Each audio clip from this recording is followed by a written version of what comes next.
Any question, कोई कुछ पूछना चाहे?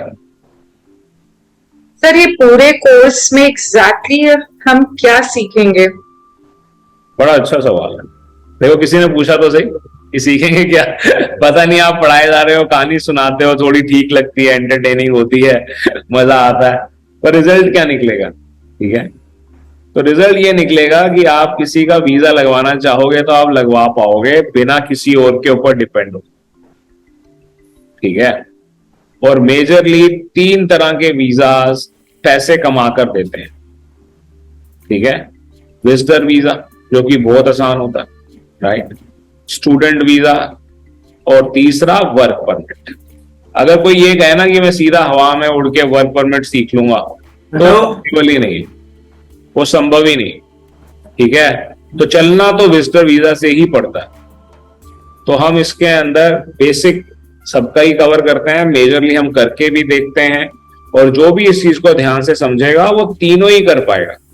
और जब हम विजिटर वीजा की बात करते हैं तो उसके अंदर विजिटर भी, बिजनेस भी आ रहा है, उसके अंदर विजिटर भी, विजिटर मतलब टूरिज्म भी आ रहा है, मेडिकल भी आ रहा है, पिलग्रिमेज भी आ रहा है, और विजिटिंग फ्रेंड्स एंड रिलेटिव भी आ रहा है। तो कोई भी वीजा लगाने के लिए बेसिक डॉक्यूमेंट्स की अंडरस्टैंडिंग होनी जरूरी होती है। हमें यह मालूम होना चाहिए कि क्या क्या डॉक्यूमेंट्स चाहिए हैं। ठीक है, फिर वो डॉक्यूमेंट्स के अंदर दिक्कत ये आती है कि बहुत सारे क्लाइंट्स ऐसे होते हैं जो डॉक्यूमेंट देने के लायक ही नहीं होते, उनके पास डॉक्यूमेंट है ही नहीं। तो ये आपको चूज करना है, this is what you have to choose. Do you want such kind of clients और you don't want such kind of clients, ये आप चूज करेंगे। अगर आपकी मार्केट अच्छी है तो आपके पास ऐसे बहुत सारे क्लाइंट आएंगे जो कहेंगे कि हमारे पास सारे डॉक्यूमेंट, आपको जो चाहिए सब है, आप बताइए, हम आपको दे रहे हैं, आप हमारा वीजा प्रोसेस कीजिए। इस तरह का क्लाइंट आपको पैसे कम देगा। इस तरह का क्लाइंट आपको ज्यादा पैसे क्यों देगा, किस लिए देगा? ठीक है, दूसरा क्लाइंट कहता है कि मेरे पास कुछ डॉक्यूमेंट्स हैं, कुछ नहीं है। ठीक है, ये भी आपको मॉडरेट पैसे देता है। वो कुछ डॉक्यूमेंट आप अरेंज करते हैं या आप उन्हें तरीका बताते हैं।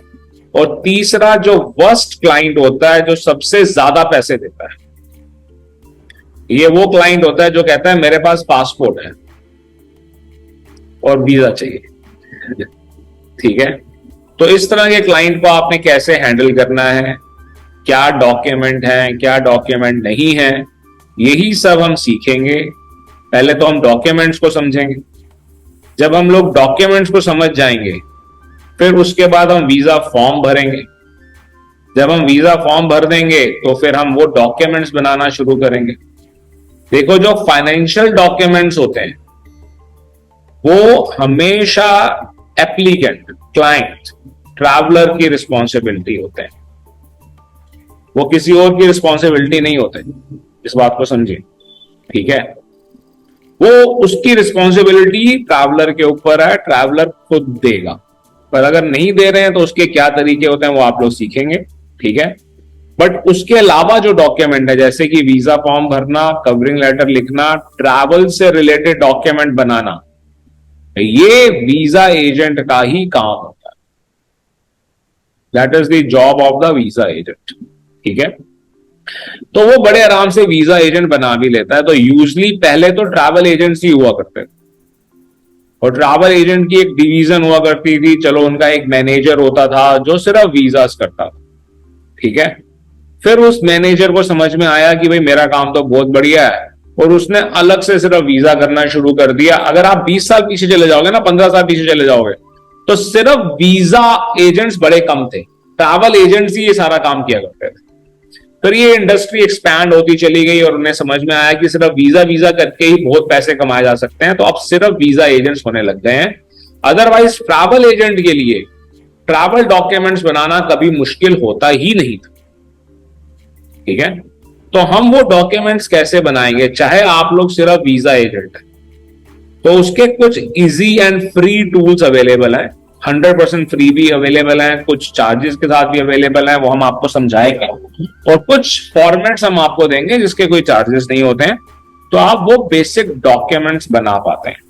ठीक है, तो ये कोई ऐसी चीज नहीं है कि जिसका एक फॉर्मेट बनाकर आपको दे दिया जाए और सबके लिए वही का वही 100% सूटेबल होगा, क्योंकि क्लाइंट अलग है, कुछ डेट्स अलग हैं, कुछ उन्हों की सिचुएशंस अलग है, तो वो चीज आर्टिफिशियल इंटेलिजेंस नहीं कर सकती।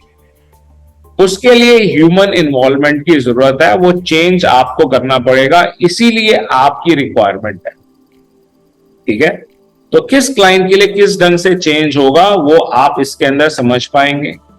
जब हम पूरे डॉक्यूमेंट बना लेते हैं, पूरी फाइल बन जाती है, तो कुछ केसेस में हमें अपॉइंटमेंट लेना होता है, कुछ केसेस में नहीं लेना होता। तो एजेंट्स के लिए अपॉइंटमेंट लेना भी, कई ऐसे एजेंट हैं जिनके लिए अपॉइंटमेंट लेना अपने आप में एक टास्क है। ठीक है, तो अपॉइंटमेंट हम रियलिटी में यहां पर लेते हैं, पूरा प्रोसेस करते हैं। ठीक है, फीस पे करनी है तो फीस पे करते हैं, फाइल सबमिट करते हैं, तो ये पूरा का पूरा काम हम आपको सिखाने वाले हैं, ताकि आप ये करके पैसे कमा पाए। और मेरी हर अपने स्टूडेंट से ये रिक्वेस्ट होती है कि शुरू की 5 से 8 क्लासेस के अंदर, 7 क्लासेस के अंदर आप समझ जाएंगे कि ये काम क्या है, और आप इस लायक होंगे कि आप कर पाए। यहां क्लास में प्रैक्टिकली हो रहा होगा, आप क्लाइंट को पकड़िए, आपके क्लाइंट का फॉर्म हम यहां क्लास में भर सकते हैं, गलती का तो कोई चांस ही नहीं रह जाता उसके बाद। अब ये सोचिए ना, आप ये सोचेंगे क्या प्रैक्टिकली होगा, आप क्लाइंट तो बताइए कि ये क्लाइंट है, ये पासपोर्ट है, चलो भरे, भर लेंगे हम, वैसे भी तो फिक्टिशियस भर ही रहे हैं, ये सिचुएशन है, ये ट्रैवल डेट है, ये कवरिंग लेटर है, चलो लिखे, लिख देंगे, चलो अपॉइंटमेंट ले लेंगे। तो वो सब हम क्लास में भी कर सकते हैं, और इसी ढंग से आप सारी उम्र करते रहेंगे, जहां रुकेंगे हम अवेलेबल हैं, और इतने अच्छे से आपको सिखा देंगे कि अगर आप 1 साल ये काम करते रहोगे, मुझसे ज्यादा एक्सपर्ट हो जाओगे आप। ठीक है, so I hope this answers your question कि इस कोर्स में होगा क्या। राइट, यस सर, थोड़ा सा यही था कि how can we connect this to the overseas education, जैसे हमने बात की थी, this can be connected as well to that. भाई जो स्टूडेंट वीजा है वो ओवरसीज एजुकेशन ही है। ओके, और यूनिवर्सिटीज वगैरह से you are saying overseas education, what do you mean by overseas education? Students को टोटली गाइडेंस देना regarding the universities and along with their admissions, और उन एडमिशन से रिलेटेड सारे डॉक्यूमेंट्स। बिल्कुल बिल्कुल, कोर्स का पार्ट बिल्कुल करेंगे, इसको सॉर्ट करके इसकी लिस्ट आपको देंगे। मैं तो आपको इतना भी समझाऊंगा और प्रोसेस भी बताऊंगा कि 3 साल में आपका खुद का इंस्टीट्यूट हो, कनाडा में या यूरोप में, आप उल्टा लोगों को कमीशन दे रही हो, उल्टा कमीशन किसी से मांगने की जगह। मैं आपको वो भी सिखाऊंगा और आप कर पाएंगे, आप करेंगी। मेरे कई स्टूडेंट हैं जो अपने खुद के ऑफिसेज अब खोलकर बैठे हैं यूरोप में और कनाडा में। ओके, बोलो किशन, क्या सवाल है? नमस्कार सर। नमस्कार नमस्कार सर, मेरी ना क्लास से रिक्वेस्ट है कि आपके साथ स्टेप बाय स्टेप चलें। ऐसा ना हो कि हम पहले स्टूडेंट वीजा पर पहुंच जाएं, फिर उससे आगे पहुंच जाएं। जैसा आप करा रहे हैं स्टेप बाय स्टेप चलें तो ज्यादा ठीक रहेगा। बिल्कुल ठीक कहा आपने। कई लोग हैं जी, बीच में मैंने पहले वाली क्लास में भी वो फर्स्ट स्टेप को छोड़कर तीसरे चौथे स्टेप पर पहुंच जाते हैं, तो इस तरीके से हम सीख नहीं पाएंगे जी। क्योंकि वो लोग अपना खुद का पहले से बिजनेस कर रहे हैं, उन्हों की कोई हाँ सर, मैं मान गया वो लोग कर रहे हैं अपना, लेकिन हमें भी करने देना वो। देख लो भाई, किशन कुमार को गुस्सा आ जाएगा अदरवाइज। सुनो मेरी बात, मालूम क्या है, अभी शुरुआत हुई है क्लास की, अभी आपको लगेगा कि ये थोड़ा अनऑर्गेनाइज ढंग से चल रहा है या समझ में नहीं आ रहा, कभी कोई बात हो जाती है, कभी कोई बात हो जाती है, पर ये शुरू की 2-3 क्लास में ही होता है। उसके बाद जब मैंने प्रैक्टिकली करना है तो मैंने तो ऑर्डर में ही करना है, मैं ऑर्डर के बाहर जाने ही नहीं वाला, ऑर्डर के बाहर कोई जा ही नहीं पाएगा। और अगर शुरू में ही मैं इस चीज को सरप्रेस कर दूं ना कि नहीं भाई ये सवाल मत पूछो, वो सवाल मत पूछो, तो आज आप कह रहे हो, कल को आपके सवाल के लिए कोई और भी कह सकता, तो वो मजा ही खत्म हो जाएगा।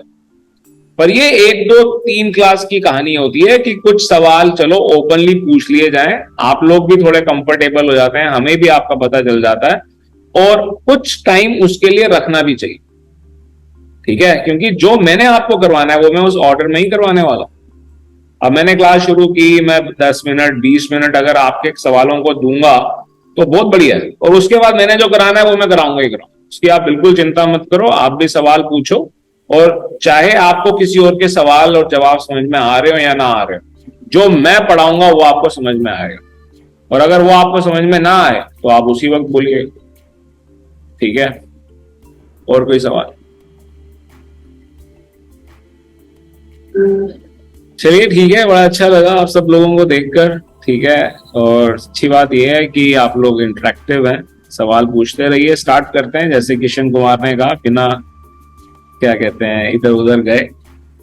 तो सबसे पहले हम डॉक्यूमेंट्स को ही समझते हैं कि डॉक्यूमेंट्स हैं क्या, ठीक है? और वीजा अप्लाई किसके साथ करना है, ठीक है? तो वीजा अप्लाई किसके साथ करना है, सबसे पहले मैं इस बात का आपको जवाब देना चाहूंगा, क्योंकि यही अपने आप में बड़ा कंफ्यूजिंग है, ठीक है? मेजरली हम सब लोग जानते हैं कि ऑस्ट्रेलिया, न्यूजीलैंड, यूरोप, जो कि हम शेनेगन और यूके में डिवाइड करते हैं, कनाडा, यूएसए, ठीक है? ये मेन है जिसके वीजास की बहुत डिमांड है, और 90% टूरिज्म भी यही है, ठीक है? अफ्रीका छूट गया, मिडल ईस्ट छूट गया, ये सब छूट गया, है ना? तो मैं क्या कहते हैं ईस्ट से स्टार्ट करता हूं। न्यूजीलैंड की ऑफिशियल साइट है, ऑफिशियल साइट पे अप्लाई होगा, एम्बेसी नहीं जाएंगे, वीएफएस अपने आप लेकर जाएगी। वीएफएस क्या है अभी समझाएंगे आप। ऑस्ट्रेलिया की ऑफिशियल साइट है, ऑफिशियल साइट पे प्रोसेस होगा, ठीक है? जो हम साउथ ईस्ट एशिया जो हमने छोड़ दिया था, अगर उसकी बात करते हैं तो कुछ कंट्रीज का एम्बेसी के थ्रू हो रहा है, कुछ कंट्रीज का थर्ड पार्टी के थ्रू हो रहा है, और काफी कंट्रीज का ऑनलाइन भी हो रहा है, उनकी स्पेसिफिक वेबसाइट्स हैं, ठीक है? फिर हम यूरोप में आ जाते हैं, शेनेगन की बात करते हैं। शेनेगन की और यूके की दोनों ऑप्शंस खुली हुई हैं। एक कि आप सीधा एम्बेसी के साथ करें, बहुत सारे केसेस में हम सीधा एम्बेसी के साथ करते हैं, और बहुत कॉमनली जो हम करते हैं वो हम वीएफएस के साथ करते हैं। तो यहां पर मैं वीएफएस के बारे में थोड़ा बोलना चाहूंगा, जो कि बोलना नहीं चाहिए खैर, पर मैं आपको फिर भी बोलना चाहूंगा कि वीएफएस के ऊपर आपने ओपनली ट्रस्ट नहीं करना है। अगर अदरवाइज जब हम वीजा की बात करते हैं, किसी एम्बेसी की साइट की बात करते हैं या ऑफिशियल साइट की बात करते हैं, तो हम हर चीज के ऊपर उसकी ट्रस्ट करते हैं, बट वीएफएस एक ऐसा पार्ट है जिसकी हर बात पर आपने ट्रस्ट नहीं करना, ठीक है? वीएफएस है क्या? ये सिर्फ और सिर्फ एक प्राइवेट कंपनी है जिसकी जगह आप भी ले सकते हो, और यही आपका टारगेट होना चाहिए। अब आप समझिएगा इस बात को कि फ्रांस एम्बेसी के बाहर लाइन लगा करती थी, लोग बाहर खड़े होते थे अपना पासपोर्ट और डॉक्यूमेंट लेकर, और एप्लीकेशन देते थे। एम्बेसी के ऑफिसर्स वो उनको थोड़ा समझते थे, और 50% लोगों को वापस भेज दिया करते थे कि भाई आपकी फाइल ही ठीक नहीं है, आपके डॉक्यूमेंट ही पूरे नहीं है, बाहर जाइए। और हर समय एम्बेसी के बाहर लाइन लगी हुई है। तो embassy is a very sensitive place, security बड़ा, सेफ्टी, ये सब बड़े से इशू होते हैं। तो इन्होंने कहा भाई ये वाला जो पार्ट है ना, एप्लीकेशन सबमिट करने वाला, ये आउटसोर्स कर दिया जाए, ये वीएफएस को दे दिया जाए। तो वीएफएस को ग्लोबली इसका कॉन्ट्रैक्ट मिला है। अब वीएफएस सबसे गलत काम क्या करता है? वीएफएस सबसे गलत काम यह करता है कि क्लाइंट को लूटने की पूरी कोशिश करता है।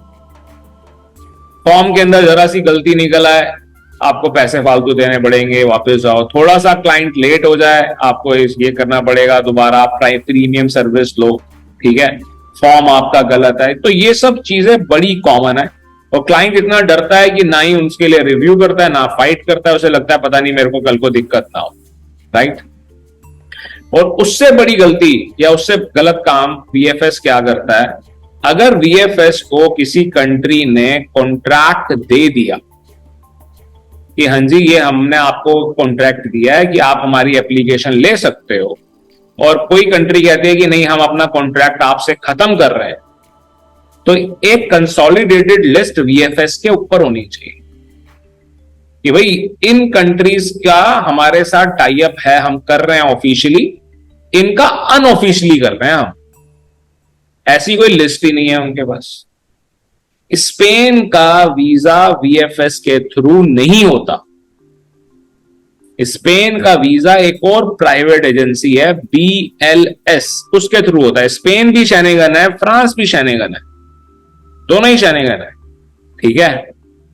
बट अगर आप स्पेन का ढूंढने की कोशिश करोगे तो वीएफएस वाले कभी भी ये बात नहीं बोलेंगे कि नहीं हम नहीं करते।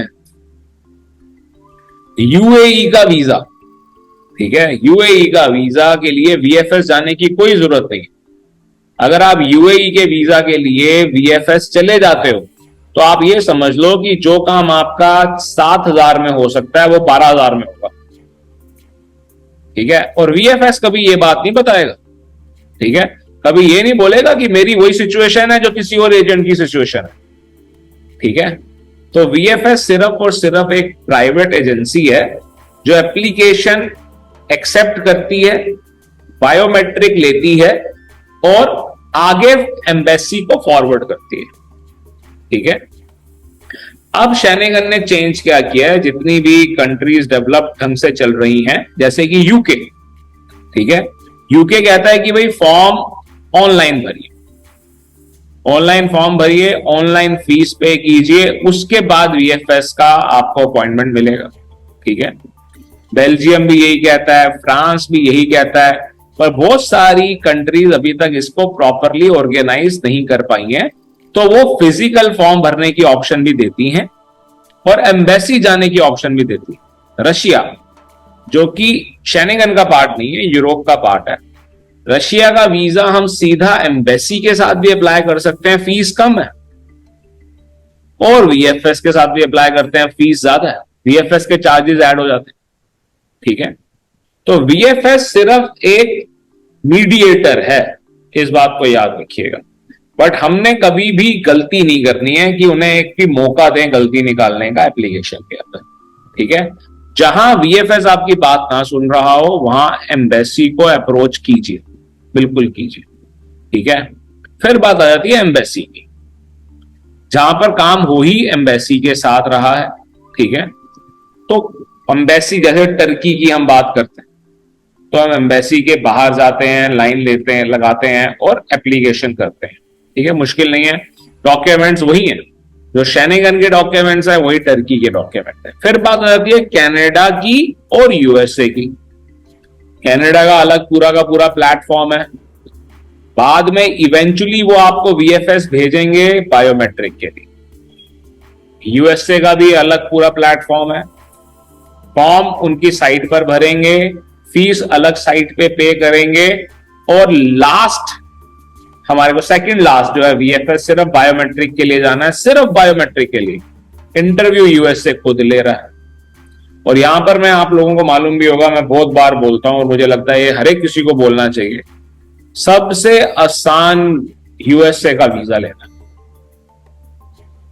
यूएसए का वीजा इंटरव्यू के बेसिस पर मिलता है, और आप इंटरव्यू की प्रैक्टिस करवाना शुरू करें, आपके पास लाइन लगेगी, लोगों की पासपोर्ट लगेगी, देखिए आपकी वजह से मेरा यूएसए का वीजा लगा। यूएसए को आपके फाइनेंशियल से कुछ लेना देना ही नहीं।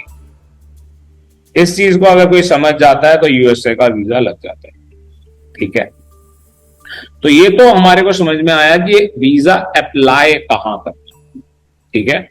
जहां पर भी पर्टिकुलर साइट पर जाके करना है उसका लिंक मैं आपको दूंगा, हर ऑफिशियल लिंक मैं आपको दिखाऊंगा और उसकी लिस्ट भी दूंगा। ठीक है, हाँ जी पूछिए जीवन ज्योत, क्या सवाल? नमस्ते सर। नमस्ते नमस्ते। सर मुझे ये पूछना था कि जैसे हमें कैसे पता चलेगा कि ये वाला वीजा हमने थ्रू एम्बेसी करना और ये वाला थ्रू वीएफएस करना है? मैं मतलब बताऊं? ठीक है सर। ये मैं आपको बताऊंगा। पूरा का पूरा आपने शैनेगन जो है वो वीएफएस के थ्रू ही करना। ठीक है। ठीक है, और सर स्पेन को छोड़ के। जो यूएसए की सर अपॉइंटमेंट के लिए मार्केट में बहुत मतलब सालों साल अपॉइंटमेंट मिल रही है, उसका सर क्या करेंगे? वो भी सिखाएंगे आप? उसका भी प्रोसेस है, जो उसका उसके भी दो प्रोसेस हैं। ठीक है, एक तो जनरल प्रोसेस है, ट्रिक्स हैं, वो हम आपको सिखाते ही हैं। उसके अलावा एक और एडवांस प्रोसेस भी है उसका, वो भी सिखाएंगे आप? वो भी आप लोगों की आपके कोर्स का पार्ट नहीं है, उसके लिए अलग चार्जेस लेता है इंस्टीट्यूट, बट आप लोगों की परफॉर्मेंस पे डिपेंड करता है। I will be very happy to teach you. आप लोग अच्छे स्टूडेंट्स की तरह रहें, मैं बिल्कुल सिखा दूं, ठीक मुझे है सर। कोई दिक्कत नहीं है। ठीक है, और अपॉइंटमेंट मिल जाती है 10 दिन के बाद की भी। ऑनलाइन दिखा रहा है 1 साल आगे की, और अपॉइंटमेंट मिल गई हमारे को 10 दिन 15 दिन के आगे की। ठीक है, नॉर्मल ट्रिक्स जो है वो भी आपको सिखाएंगे, और जो एडवांस ट्रिक है, जो एडवांस प्रोसेस है, वो भी सिखाएंगे। और उसके अंदर आपकी खुद की प्रोफाइल, आपकी कंपनी की प्रोफाइल भी मैटर करती है। ठीक है, और बताइए, और कोई सवाल? ठीक है sir, thank you so much. ठीक है, अब जैसे आपने ये सवाल पूछा कि ये कहां से करेंगे, ये बताएंगे, तो कुछ इंपॉर्टेंट कंट्रीज हैं। ठीक है, और उन्हों का आपको करना ही होता है। तो हमने पहले से ही इन्हों की लिस्ट द टूरिज्म स्कूल की वेबसाइट के ऊपर डाला हो। आप सब लोगों ने ही द टूरिज्म स्कूल का जो वीजा का पेज है, सभी ने विजिट किया हो। ठीक है, क्योंकि वो हमारा प्रोटोकॉल है, कोई पूछे कोर्स में क्या होगा, हम लिंक जरूर भेजते हैं, भाई पढ़ो। ठीक है, आप पढ़ो या ना पढ़ो, ठीक है, पर हम फिर भी बोलते हैं कि ठीक है ये देखिए। और उसी पेज के ऊपर लिस्ट है कुछ इंपॉर्टेंट कंट्रीज की, पूरे वर्ल्ड की नहीं है, पर हाँ कुछ इंपॉर्टेंट कंट्रीज की लिस्ट वहां पर है। तो ये मैं आपको वेबसाइट के ऊपर लेकर आया हूं, और ये वीजा का पेज है, राइट। और नीचे आ जाते हैं हम।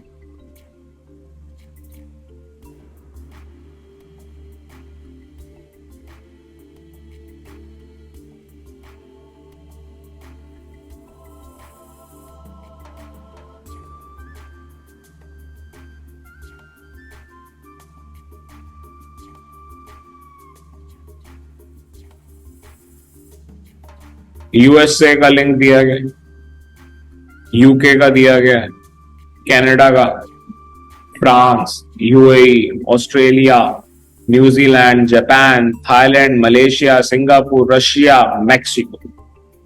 ठीक है, तो काफी सारी ऐसी चीजें हैं। और इसके अलावा यहां पर एक और लिस्ट है, visa free countries for Indians. तो आप डाउनलोड करना चाहें डाउनलोड कर सकते हैं, और सिर्फ ऑनलाइन देखना चाहें तो ऑनलाइन देख सकते हैं। शायद यहाँ पर खुल गई है और आपको दिखाई दे रहा होगा। और यहाँ पर जो कलर स्कीम है उसको भी अगर आप समझेंगे तो आपको और ज्यादा बढ़िया लगेगा। जो आपके लिए ग्रीन की गई हैं ये थोड़ी ज्यादा इंपॉर्टेंट है। ठीक है, और ये येलो की गई हैं ये सब वो हैं जो टूरिज्म के लिए उतनी अच्छी नहीं है, बट हाँ जैसे यूएसए की इलीगल एंट्री होती है उन्हों के लिए यूज की जाती है। ठीक है, तो सर्बिया अब इसमें से हट गया, सर्बिया को आप रिमूव कर दीजिएगा। सर्बिया का दूसरा प्रोसेस हो गया, बताएंगे, Dominica, El Salvador, Jamaica, Jordan, Trinidad, Tunisia. तो इस तरह से पूरी की पूरी कंट्रीज हैं। और लास्ट में अगर आप देखेंगे तो ये वो कंट्रीज हैं जिनको कोई कलर नहीं दिया गया, ये गुड फॉर नथिंग कंट्री, ना यहाँ पर कोई टूरिज्म है ना ही और कोई फायदा है। ठीक है, बट हाँ टोटल अप्रोक्सीमेटली 49 कंट्रीज हैं जिसके लिए हम इंडियंस को वीजा नहीं चाहिए होता। इस तरह जैसे मैंने आपको वीजा के पेज पर आपको कुछ इंपॉर्टेंट डॉक्यूमेंट्स दिखाए, इसी ढंग से द टूरिज्म स्कूल की वेबसाइट पर ही काफी चीजें अवेलेबल हैं। अगर कोई पूरी वेबसाइट एक्सप्लोर करे ना तो ही वो काफी कुछ सीख जाए। ठीक है, चलिए तो अब हम आ जाते हैं मोस्ट इंपोर्टेंट पार्ट पर कि सबसे पहले हमारे को एक बेसिक लिस्ट होनी चाहिए हमारे पास कि भाई डॉक्यूमेंट क्या चाहिए, है ना। तो ये बेसिक लिस्ट मेरे पास बनी बनाई है, फाइल खुली हुई है, मैं आपको अभी के अभी दिखा सकता हूं, बट फिर भी हम हर बैच में ये लिस्ट बनाते हैं, ठीक है। आपके सामने ये हम आपको लिस्ट बनाकर दिखा देते हैं और डॉक्यूमेंट समझाते भी चलते हैं। तो मेजरली हम डॉक्यूमेंट्स को 4 पार्ट्स में डिवाइड करते हैं ताकि हमारे को समझ में भी आए और याद रहे, जिसको समझने में कोई दिक्कत ना हो। पहला पार्ट होता है मैंडेटरी डॉक्यूमेंट। ये भी मैंडेटरी डॉक्यूमेंट है, ये तो चाहिए ही चाहिए, हर केस में चाहिए, ठीक है। दूसरा होता है फाइनेंशियल डॉक्यूमेंट। ये भाई फाइनेंशियल हमारे को प्रूव करना है। एक बार दोबारा से बोलूंगा, यूएसए के केस में specially visitor visa B1 B2 के केस में फाइनेंशियल डॉक्यूमेंट नहीं चाहिए होते, ठीक है। फिर होता है हमारा ट्रैवल रिलेटेड डॉक्यूमेंट और चौथा पार्ट आ जाता है मिसेलेनियस, ठीक है, कि भाई ये मिसेलेनियस है, इसमें से हमारे पास हो, ये कोई कंट्री मांग लेगी, कोई कंट्री नहीं मांगेगी। जैसे पोलियो वैक्सीनेशन बहुत कम कंट्रीज हैं जो मांग रही है, जैसे येलो फीवर वैक्सीनेशन, ठीक है, अफ्रीकन कंट्रीज हैं वो सब मांग रही हैं, ठीक है। तो कुछ कंट्रीज मांग रही हैं, कुछ कंट्रीज नहीं मांग रही हैं, तो उनको हम मिसेलेनियस के अंदर डालते हैं, स्पेसिफिकली कंट्री के साथ आपको बताते हैं, ठीक है। So let's start making the list.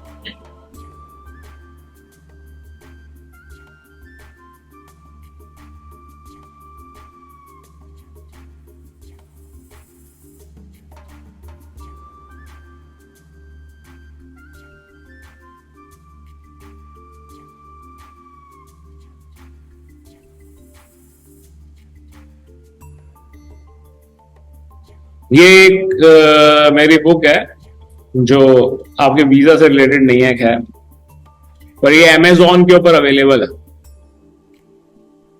ठीक है। That is a book about travel industry, what is travel industry, ठीक है।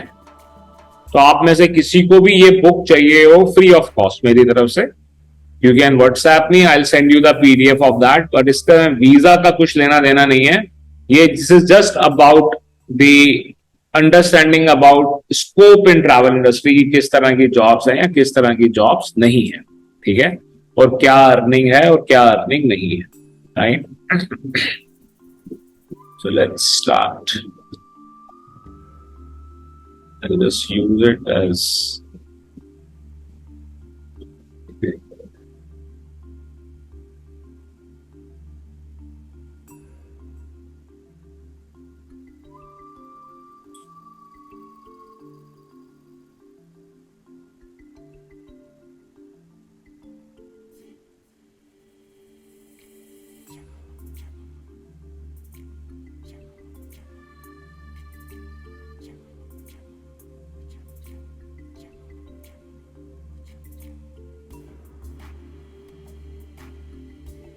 so first is mandatory documents.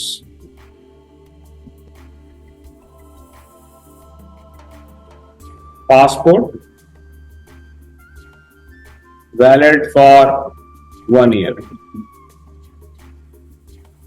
Commonly embassy बोलती है, शेनिगन की अगर बात करें तो कहते हैं 3 महीने के लिए वैलिड है, कोई बात नहीं, आप अप्लाई कर सकते, ठीक है। आप मेरे स्टूडेंट हो, आपको जो मैं तरीका बता रहा हूं वो फॉलो कीजिएगा। 1 ईयर के लिए वैलिड है, एप्लीकेशन लीजिए, अदरवाइज कहिए कि आप अप्लाई अपना नया पहले पासपोर्ट बनवा लीजिए, ठीक है, फायदे में रहोगे, okay. Passport must have minimum 2 blank pages, 2 blank pages चाहिए ही चाहिए। Passport should not be damaged. Damage का क्या मतलब होता है, किसी भी तरह की स्क्रिप्टिंग भी हो रखी है ना अलग अगर, तो वैसा पासपोर्ट भी नहीं लेना है, वापस आएगा एम्बेसी से।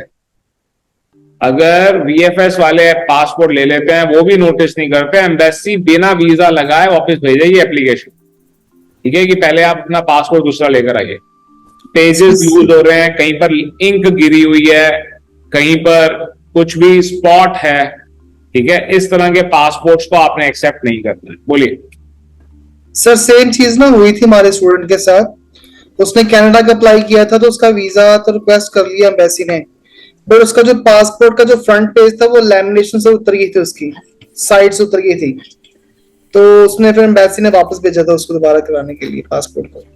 बिल्कुल वही कह रहे हैं, क्यों? क्योंकि फिर ये लोग ना डाउट करते हैं कि ये डॉक्यूमेंट खुद का क्रिएट किया हुआ तो नहीं है, ऐसा तो कुछ नहीं है। और ऐसा होता है, अगर आप लोगों को मालूम होगा तो गुजरात के अंदर तो पटेल पासपोर्ट, जबकि बोलना नहीं चाहिए, ठीक है, हाँ जी, मुंडी कट पासपोर्ट, ऐसे बड़े सारे ट्रेंड हुआ करते थे, ठीक है। मतलब किसी एक पटेल का वीजा लग गया यूएसए का, तो उसी को यूज करके, उसको डुप्लीकेट करके 300 350 पटेल यूएसए पहुंच गए। ये रियलिटी है, ये कुछ टाइम पे हुआ है, कुछ 20 साल पहले 25 साल पहले ऐसा हुआ, ठीक है। Old passport should be attached even it is blank. कोई वीजा नहीं लगा पहले, पर पासपोर्ट है पुराना तो लगाना है। If old passport is lost then police information acknowledgement ये चाहिए, ठीक है। So these are the things you have to keep in mind when you are taking the passport. After all, you are a visa agent, you cannot make mistake. फिर second most important document जो है, जो बहुत embassy नहीं मांगती हैं, पर आप सबके लिए पासपोर्ट से ज्यादा इंपॉर्टेंट है, इसको हम कहते हैं अथॉरिटी लेटर। इसका फॉर्मेट मैं आपको दूंगा, हम लिखेंगे और कोशिश करेंगे कि आज ही लिख लें हम, ठीक है। अथॉरिटी लेटर आपको हर लीगल प्रॉब्लम से बचाएगा। अगर आपने गलती से किसी टेररिस्ट का भी वीजा लगा दिया तो भी आपको कोई लीगल प्रॉब्लम नहीं आने वाली। अगर कोई नकली डॉक्यूमेंट देकर आपसे वीजा लगवा लेता है, किसी भी ढंग से, किसी भी कारण से नकली डॉक्यूमेंट यूज करके अगर वीजा लगाया जाता है, अथॉरिटी लेटर आपके पास होना चाहिए है, आपको लीगल प्रॉब्लम फेस नहीं करनी पड़ेगी, ठीक है। लीगल अथॉरिटी लेटर इतना इंपॉर्टेंट डॉक्यूमेंट है। और जब हम किसी का वीजा या पासपोर्ट हम रिसीव करते हैं तो हमारे को अथॉरिटी लेटर चाहिए होता है, या हम जब क्लाइंट का सबमिट खुद करने के लिए जाते हैं, क्लाइंट नहीं जा रहा होता, तो भी हमारे को चाहिए होता है, ठीक है। Then we comes to visa form. Visa form भरेगा कौन? आप भरोगे या क्लाइंट भरेगा? Who is going to fill up the visa form?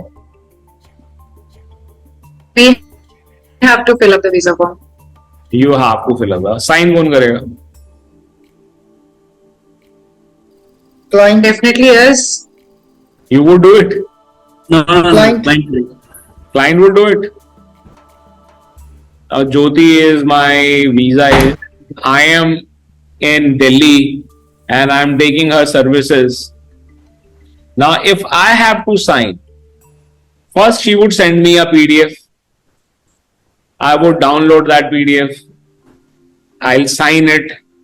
Then I'll scan it. Then I'll send it back. Then she would download it. देखो कितना time consuming है। तो commonly sign भी एजेंट ही करता है। अभी देखो, इसीलिए पहले अथॉरिटी लेटर आया। अगर आपके पास अथॉरिटी लेटर है तो आप साइन कर सकते हैं, ठीक है। और क्योंकि आप बिल्कुल ठीक इंफॉर्मेशन दे रहे हो, आप सिर्फ उस फॉर्मेलिटी को कंप्लीट कर रहे हो, दिस इज नॉट फ्रॉडरी। हाँ जी, पूछिए जीवन ज्योत, क्या सवाल? सर जैसे हम अभी कंसेंट फॉर्म स्टूडेंट को भेजते हैं, तो स्टूडेंट हमें क्या करता है, पेपर पे साइन लिख करके भेज देता है, वो कहता है वहां पे अटैच कर लो। क्या ये गलत है या सही है? ये भी सही है, ऐसे भी आप कर सकते हो, कोई दिक्कत नहीं है। पर जैसे अगर आपने अथॉरिटी लेटर ले लिया तो फिर वो काम भी आप कर सकते हैं, ठीक है। तो इसीलिए अथॉरिटी लेटर लेना जरूरी होता है। अथॉरिटी लेटर का मतलब ही यही है कि जो कैंडिडेट है वो हमारे को ऑथोराइज कर रहा है और सारी रिस्पॉन्सिबिलिटी ले रहा है, ठीक है। उसका पर्टिकुलर फॉर्मेट है। और ऐसा नहीं है कि किसी लीगल डॉक्यूमेंट पर आपको ये फॉर्मेट चाहिए।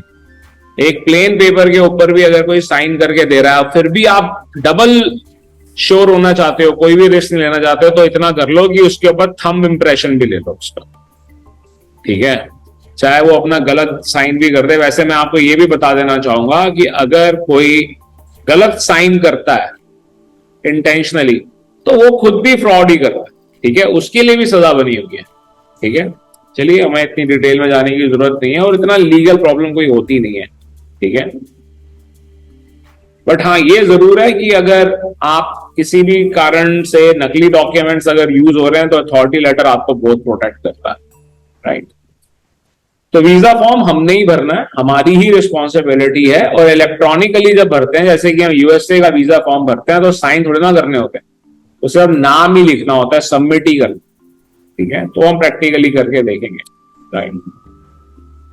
कनाडा सर कनाडा ਦਾ ਜਿਹੜਾ ਵੀਜ਼ਾ ਅਪਲਾਈ ਉਹ ਵੀ ਆਨਲਾਈਨ ਹੀ ਹੈ ਮੇਰੇ ਖਿਆਲ ਚ। ਕਿਸ ਦਾ?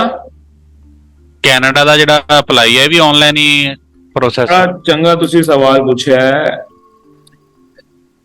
ਕੈਨੇਡਾ, ਨਿਊਜ਼ੀਲੈਂਡ, ਆਸਟ੍ਰੇਲੀਆ ਤੇ ਯੂਐਸਏ, ਇਹਨਾਂ ਦਾ ਸਾਰਾ ਦਾ ਹੀ ਆਨਲਾਈਨ ਹੋ ਗਿਆ ਹੈਗਾ ਤੇ ਸਾਰੇ ਹੀ ਆਪਸ਼ਨ ਓਪਨ ਰੱਖੀ ਫਿਰਦੇ ਨੇ ਕਿ ਤੁਸੀਂ ਆਫਲਾਈਨ ਵੀ ਕਰ ਸਕਦੇ ਹੈਗੇ।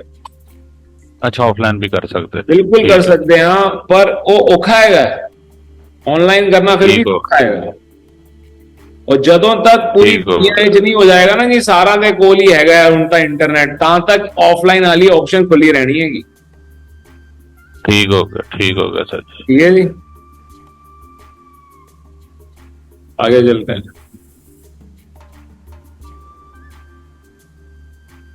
Visa form, covering letters, that is something which really makes a lot of difference। अगर किसी की प्रोफाइल वीक है, कोई भी कारण ऐसा लग रहा है कि वीजा नहीं आएगा, तो कवरिंग लेटर का बढ़िया होना बहुत जरूरी है। अगर कवरिंग लेटर बढ़िया है तो सब कुछ बढ़िया है। कवरिंग लेटर के अंदर 3 मेन चीजें होती हैं, ठीक है, याद रखना है इस बात को। उन 3 चीजों के ऊपर हमें ध्यान देना होता है और नेचुरली उनको हमें उसके अंदर एब्जॉर्ब करना होता है, ठीक है, फोर्सफुली नहीं, नेचुरली करना होता है। ये 3 चीजें क्या होती हैं? Why travel is important. भाई एम्बेसी आपको वीजा दे रही है, कंट्री परमिशन दे रही है, तो वे समझना चाहती है कि भाई आपका हमारी कंट्री में आना इतना इंपॉर्टेंट क्यों है। चाहे आप स्टडी के लिए आ रहे हो, चाहे आप विजिट करने के लिए आ रहे हो, चाहे आप बिजनेस के लिए आ रहे हो, ठीक है। How that person would fund the travel. इसके पास इतने पैसे हैं कि ये अपने ट्रैवल को मैनेज कर सके। Why would this person go back. तो ये जो लास्ट वाला पार्ट है ना, ये नेचुरली हमारे को बातों बातों में एक्सप्लेन करना होता है कि भाई ये कारण है कि मेरे को वापस तो जाना ही जाना है। जब भी आप कोई रिफ्यूजल लेटर देखोगे ना कि एम्बेसी ने रिफ्यूजल लेटर भेजा कि वीजा नहीं मिल रहा, ठीक है, तो यही 3 कारण होते हैं। That your intention to travel is not clear, your means of financials are not supportive, it appears that you would not go back, there is no reason for you to go back, यही कारण होते हैं। अगर ये चीज अगर समझिए आप इस बात, अगर कोई भी आप अपने आप को वीजा काउंसलर समझकर देखिए, आपको एम्बेसी ने, गवर्नमेंट ने ये अथॉरिटी दी हुई है कि इन 3 के बेसिस पे आप वीजा रिफ्यूज कर दो। अगर वो लेटर के अंदर पहले ही लिख दिया जाता है, मैं पहले ही बोल देता हूं कि देखो ये मेरे 2 कारण हैं कि मैं वापस जाऊंगा, मेरे को इस वजह से इस पे वापस जाना है, और उसका वही प्रूफ भी लगा देता हूं। अब वो कारण देकर आप मेरा रिफ्यूज कैसे करोगे?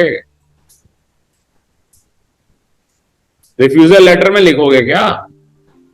तो जो जिस बेसिस के ऊपर वो रिफ्यूज करते हैं, आप वो बेसिस को ही खत्म कर दो ना। अब वो फाइनेंशियल्स को चेक करने बैठे हैं, ये सब करें, ये बड़ी कम केसेस में होता है, चलो होता है, हमने तो सब कुछ जेन्युइन ही करना है, बट अगर कवरिंग लेटर बिल्कुल परफेक्ट है तो सब कुछ परफेक्ट है। अगर किसी चोर को पुलिस पकड़ती है शक के बेसिस पर कि जी इसने चोरी की है, अगर वो कॉन्फिडेंटली जज को बोल देता है कि जी नहीं की मैंने, और कोई प्रूफ ही नहीं है, प्रूफ ही तो नहीं है ना कि हम वापस नहीं आएंगे, एम्बेसी के पास क्या प्रूफ है कि हम वापस नहीं जाएंगे? नहीं है ना, हम पहले ही कह रहे हैं हम तो जाएंगे वापस। तो यही लॉजिक आपने समझ के चलना है। कवरिंग लेटर के ये 3 कोर है, ठीक है। चौथा जो इंपॉर्टेंट पार्ट होता है वो ट्रैवल डेट होती है, उसी डेट्स के अकॉर्डिंगली हमारे को वीजा मिलता है, उससे ज्यादा का मिलेगा, कम का नहीं मिलेगा, ठीक है। और हमारा ट्रैवल डॉक्यूमेंट नंबर, इसको हम पासपोर्ट नंबर कहते हैं, राइट। तो ये हमारे मैंडेटरी डॉक्यूमेंट है, और इसके अंदर 5वां हमारा मैंडेटरी डॉक्यूमेंट होता है ट्रैवल इंश्योरेंस। अगर ये हम एशिया की बात करेंगे तो in case of Asia travel insurance is not mandatory, ठीक है। But in case of most of the other countries travel insurance is mandatory, और आपने बनानी है, और ट्रैवल इंश्योरेंस बनाकर भी आपने पैसे कमाने हैं, और ट्रैवल इंश्योरेंस महंगी नहीं होती है। Travel insurance is not expensive, ठीक है। एशिया के अंदर भी जापान के लिए ट्रैवल इंश्योरेंस चाहिए होती है।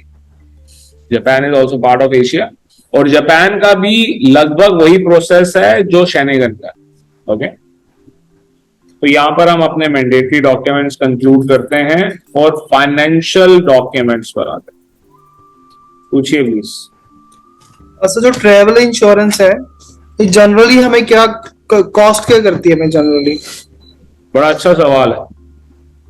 तो हम मान लेते हैं कि कोई स्विट्जरलैंड, इटली और फ्रांस घूमने के लिए जा रहा है, ठीक है, और जो उसकी टोटल ड्यूरेशन है वो 12 दिन है। ये ड्यूरेशन चाहे 12 दिन हो, चाहे 13 दिन हो, चाहे 14 दिन हो, कॉस्ट सेम होगी।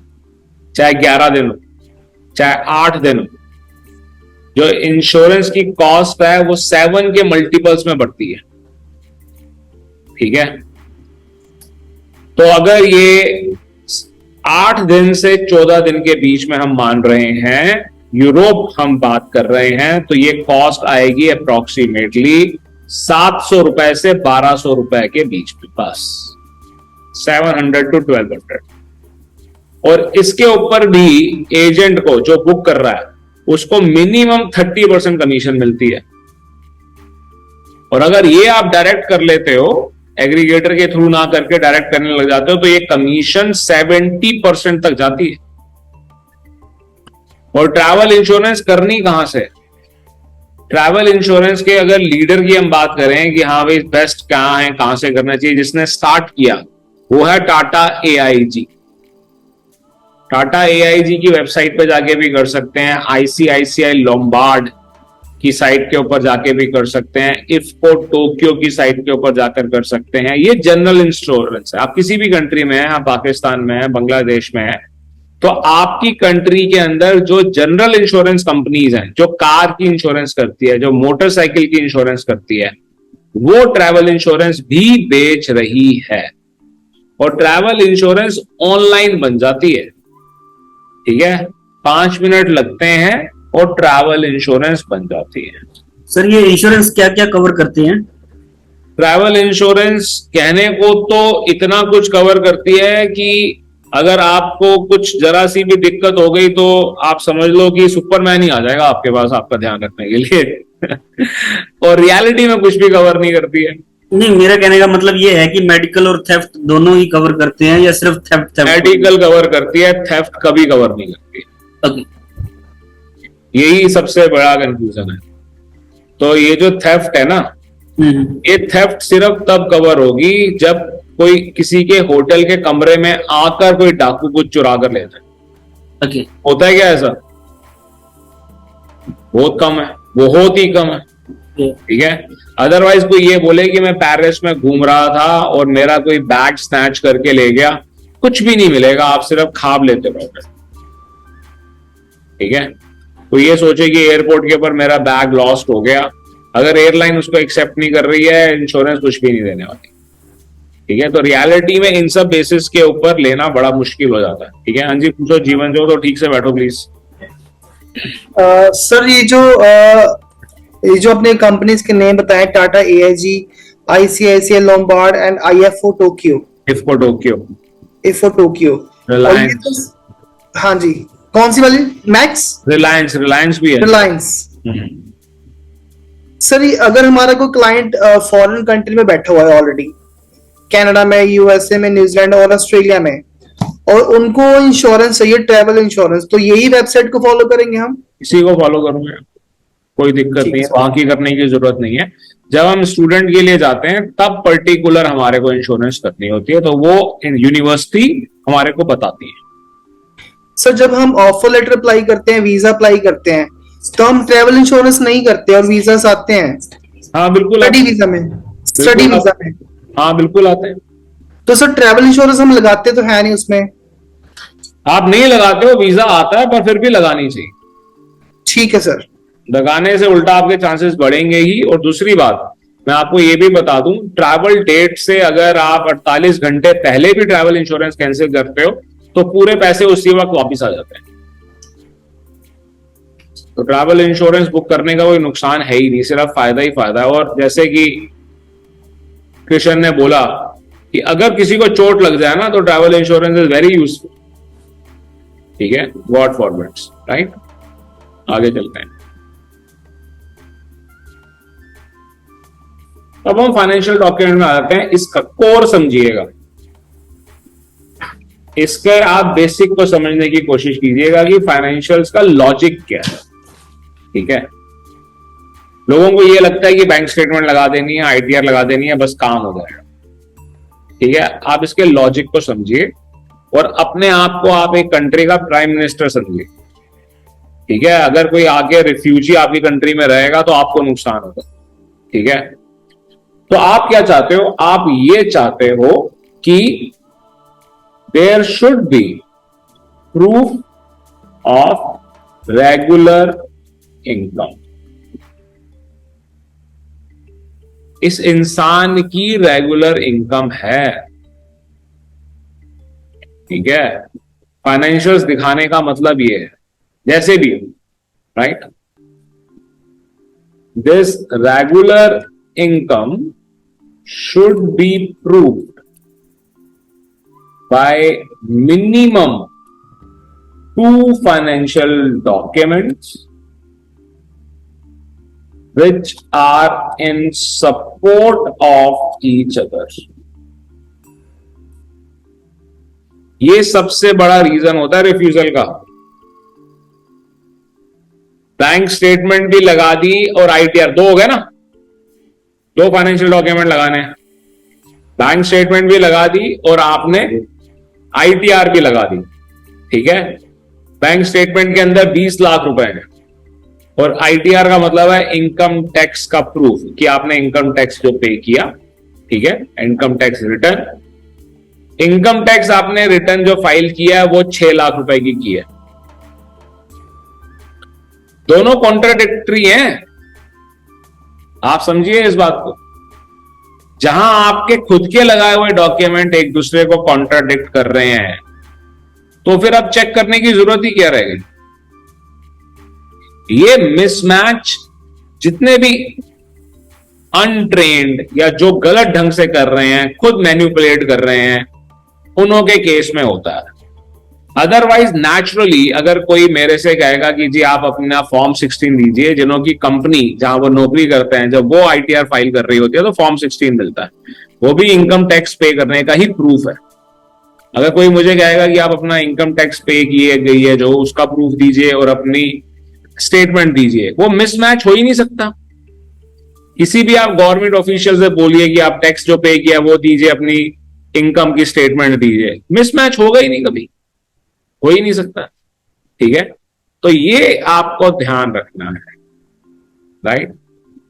इसके अलावा the funds should be enough to cover the travel and should be enough to attract the person to come back.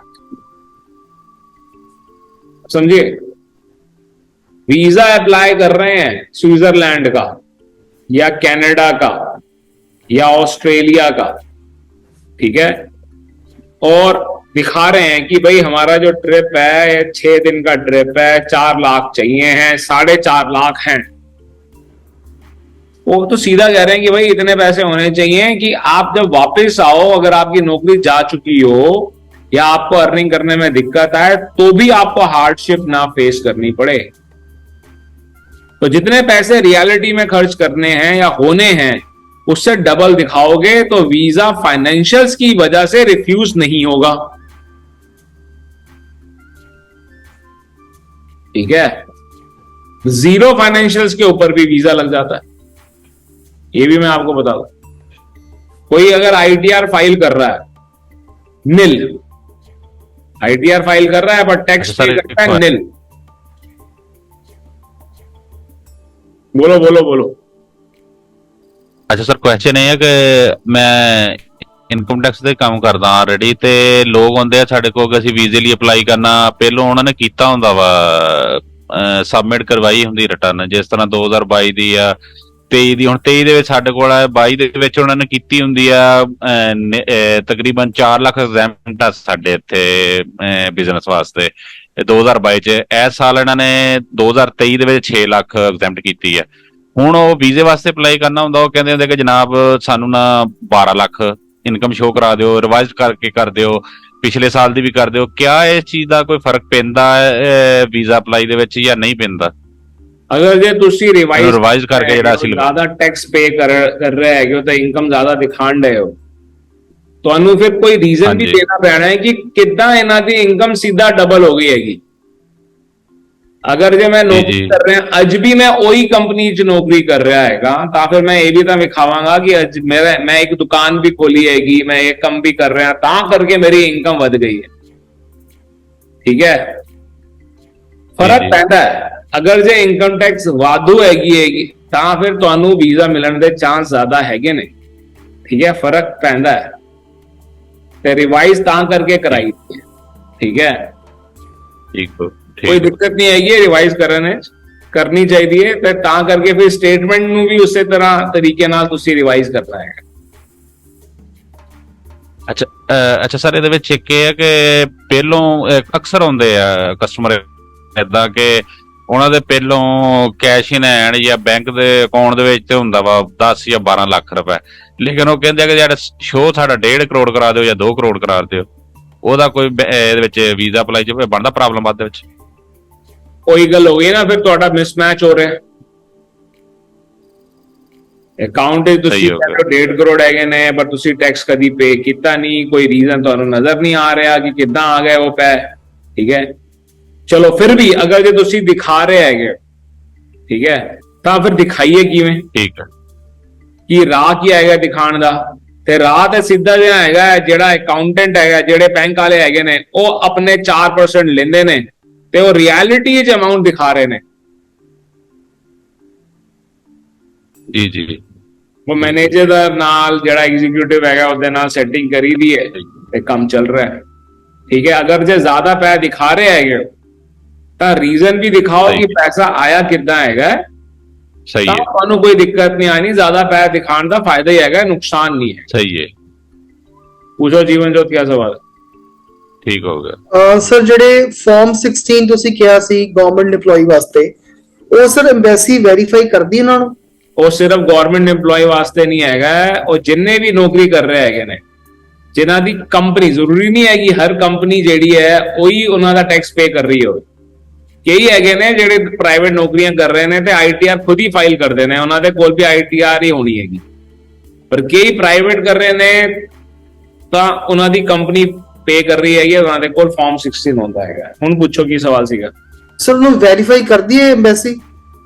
Verify करने का तो जीवन ज्योत ऐसा है कि अगर एम्बेसी या गवर्नमेंट चाहे तो सिर्फ पैन कार्ड से ही वेरीफाई कर ले। आप पैन कार्ड दे दो, कोई जरूरत ही नहीं है आपको अपनी आईटीआर देने की या बैंक स्टेटमेंट देने की, ठीक है।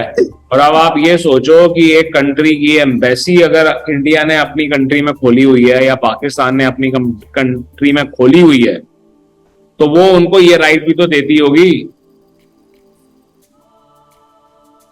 सिंपल सी बात है, राइट। बट ये भी मैं आपको बता दूं कि बहुत कम केसेस में वेरीफाई करते हैं। ਤੇ ਸਰ ਜੇ ਆਪਾਂ ਪੈਨ ਕਾਰਡ ਨਾਲ ਲਗਾਈਏ ਨਾ, ਅਗਰ ਜੇ ਪੈਨ ਕਾਰਡ ਲਾਈਏ ਹੀ ਨਾ, ਜਿੰਨੀ ਵੀ ਤੁਸੀਂ ਆਈਟੀਆਰ ਲਾ ਰਹੇ ਹੈਗੇ ਉਹਨਾਂ ਦੇ ਵਿੱਚ ਪੈਨ ਕਾਰਡ ਨੰਬਰ ਲਿਖਿਆ ਹੁੰਦਾ। बिना पैन कार्ड के थोड़ी ना आईटीआर या फॉर्म 16 होता है, हाँ जी होगा ही होगा। देखते नहीं हो, जहां पर भी आप ज्यादा महंगी शॉपिंग करते हो वो कहते हैं पैन कार्ड दे, वो अपने आप रिपोर्ट हो जाएगा। सब कुछ इंटरलिंक होता जा रहा है ना। जिन कंट्रीज में जहां पर प्रॉपरली अभी तक इंटरलिंक नहीं हुआ है वहां पर एडवांटेज है, ठीक है। और एक टाइम ऐसा आ जाएगा कि ये ग्लोबली इंटरलिंक हो जाएगा, आपके पासपोर्ट के साथ ही सारा कुछ इंटरलिंक हो जाएगा, फिर आप कुछ चेंज कर ही नहीं पाओगे। पूछो पूछो पूछो, मौसम क्या सवाल है? हाय, गुड इवनिंग सर। सर, ये जो आपने फाइनेंशियल स्टेटमेंट्स का बताया, ये आईटीआर्स एंड बैंक स्टेटमेंट्स, सर ये हमें खुद थॉरोली चेक करनी होती है या फिर we can take the help of CA also? भाई अगर आपका कोई सीए है जो बिना पैसे लिए चेक कर दे तो उससे बढ़िया बात ही है, पर वैसे आपको चेक करनी नहीं होती है, आपको कोई चेक करने की जरूरत है ही नहीं। अगर आपने अथॉरिटी लेटर ले लिया, ठीक है, तो ऑब्वियसली क्लाइंट दे रहा है, उसकी रिस्पॉन्सिबिलिटी है, आप तो लगा रहे हो, उसके डॉक्यूमेंट है, ठीक है। पर हाँ, इतना जरूर चेक करो कि जो आपको वो आईटीआर दे रहा है और जो सैलरी बता रहा है, स्टेटमेंट जो दिखा रहा है, वो आपस में कॉन्ट्राडिक्टरी ना हो, ठीक है। थोड़ा बहुत मिसमैच, 30% का मिसमैच चल जाता है, एग्जैक्टली बिल्कुल कॉन्ट्राडिक्टरी नहीं होनी चाहिए। जी तनख्वाह कितनी है? जी हर महीने 1.5 लाख रुपए आ रहे हैं, 2.5 लाख रुपए आ रहे हैं। आईटीआर कितनी फाइल की है? 6 लाख की, 6.5 लाख की। कैसे, किस बेसिस पे? हो गया ना कॉन्ट्राडिक्टरी, ठीक है। तो ये आपको सिर्फ 3 महीने की स्टेटमेंट देख के पता लग जाएगा, ठीक है। कुछ केसेस ऐसे होते हैं जैसे गांव वालों के कि उनकी एफडीज बनी होती है पहले से, वो सब काम है। अच्छा, वो सब काम आती है एसेट्स में। करीब 40 डॉक्यूमेंट्स हैं फाइनेंशियल्स के जो हम आपको सिखाएंगे कि ये यूज किए जा सकते हैं। इसी ढंग से करीब 20 कारण देंगे हम आपको जाने के कि ये कारण है मेरे वैलिड जाने के, और ये 20 कारण है जो प्रूव करते हैं कि मैं वापस आऊं। तो ये लिस्ट मेरे पास रेडी है, तो ये लिस्ट मैं आपको समझाऊंगा और आपको दूंगा अकॉर्डिंग टू सिचुएशंस, आप उसको यूज कर सकते हैं। And one more question sir, जो अभी आपने लास्ट में बोला था पासपोर्ट का, कि जो ओल्ड पासपोर्ट है वो भी आपको साथ में अटैच करना है। इफ इन केस पुराना वाला पासपोर्ट एकदम खाली है एंड वो कैंसिल कर दिया गया है कि नया जब पासपोर्ट बनाया था उसमें कुछ चेंजेस थे, तो फिर नहीं? ऐसे भी होता ही है, जब भी नया पासपोर्ट बनता है तो पुराना कैंसिल होता ही होता है। कैंसिल की स्टैंप तो लगेगी उसके ऊपर, वो फिर नहीं लगाना अपने को ना? लगाना है, वो भी लगाना है अपने को? लगाना है, बिल्कुल लगाना है। कैंसिल पासपोर्ट लगाना है, ठीक है। पुराना पासपोर्ट गुम हो गया, ये हो गया, वो हो गया, तो उसकी एनसीआर लगा दो आप। देखो सुनो मेरी बात, फाइल नंबर से पता चल जाता, ठीक है, कि ये पहला पासपोर्ट है, दूसरा पासपोर्ट है, तीसरा पासपोर्ट है, चौथा पासपोर्ट है। ये फाइल नंबर, अनीश मेरी क्लास चल रही है, थोड़ी देर में बात करते हैं, ठीक है। तो ये उससे पता लग जाता है। अगर वो क्लाइंट कह रहा है कि मेरा पहले कभी पासपोर्ट बना ही नहीं, तो झूठ बोल रहा है। ऐसा झूठ क्यों बोल रहा है? शक क्रिएट हो गया, ठीक है। अगर वो कह रहा है कि हाँ बना था पर गुम हो गया, तो गुम कैसे हो गया? पासपोर्ट कभी गुम होता है?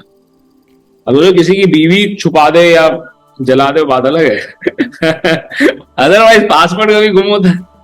पासपोर्ट नहीं गुम होता राइट। तो वो कहते हैं पासपोर्ट गुम हो गया तो उसकी एनसीआर तो दोगे कम से कम, राइट।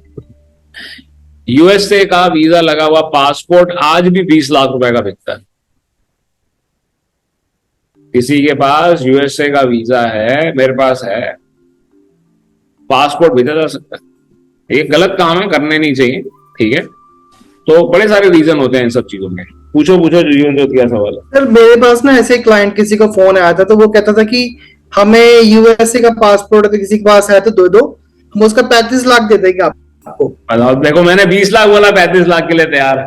तो मतलब मुझे पता नहीं, मुझे था ये क्या मतलब किस काम आएगा, मुझे पता नहीं था उस बात पे। जैसे आप आज आपने बात करी है, तो एक्चुअल में वो काम सर आता कैसे है चीज, मतलब कैसे यूज करते हैं इस चीज को आप? वही उसी को इमीडिएट कर लेते हैं ना, उसी को पूरे को इमीडिएट कर लिया, वही नंबर वही सब कुछ सारा कुछ करके किसी के पासपोर्ट पे लगा दिया। बड़ा लंबा प्रोसेस है, कभी और डिटेल में समझाएंगे आपको, क्योंकि अब थंब इम्प्रेशन भी इसके अंदर लिंक है, ठीक है। पर वो एक्चुअली जिसका वीजा नहीं लग सकता उसके पासपोर्ट में वो वीजा यूज किया जाएगा, थोड़ा सा और उसके अंदर प्रोसेस किया जाएगा और वो इंसान यूएसए पहुंच जाएगा। मतलब अगर निकल गया तो निकल गया, नहीं निकला तो नहीं। नहीं निकलेगा ही निकलेगा भाई, नहीं निकलेगा क्या मतलब है? जब 35 लाख रुपए खर्च किए हैं, 20 लाख रुपए खर्च किए हैं, तो निकलेगा ही निकलेगा, ठीक है। बिल्कुल गलत काम है, इलीगल है, बिल्कुल इलीगल है, करना भी नहीं चाहिए, कोई हम प्रमोट नहीं करते, पर ये काम होता है, ठीक है। चलिए आगे चलते हैं। तो फाइनेंशियल डॉक्यूमेंट्स बहुत सारे हो सकते हैं, आपकी फिक्स डिपॉजिट हो सकते हैं, आपकी इंश्योरेंस हो सकती हैं, आपके क्या कहते हैं प्रॉपर्टी डॉक्यूमेंट्स हो सकते हैं, और जो हमको मेजरली प्रूव करना होता है उनके साथ, वो मैंने यहां पर लिखा है। The list of financial documents हम आपको देंगे। कॉमनली क्या होता है वो मैं यहां पर लिख देता हूं। सर कुछ फैमिली फाइनेंशियल सपोर्ट डॉक्यूमेंट भी तो हो सकते हैं। कुछ फैमिली फाइनेंशियल सपोर्ट डॉक्यूमेंट, हाँ बिल्कुल बिल्कुल हो सकते हैं भाई, बिल्कुल हो सकते हैं।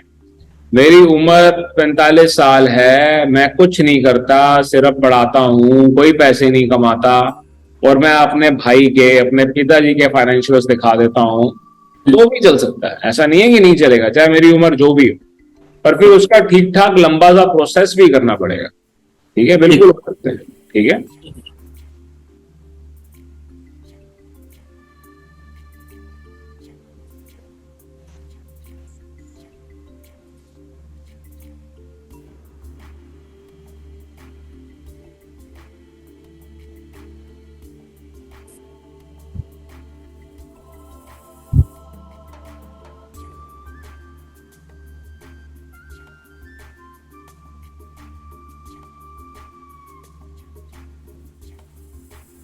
ठीक है, तो ये तो हो गए हमारे फाइनेंशियल डॉक्यूमेंट। अब हम आ जाते हैं ट्रैवल रिलेटेड डॉक्यूमेंट्स, ठीक है। तो यहां पर हम आ जाते हैं, पहला confirmed return air ticket,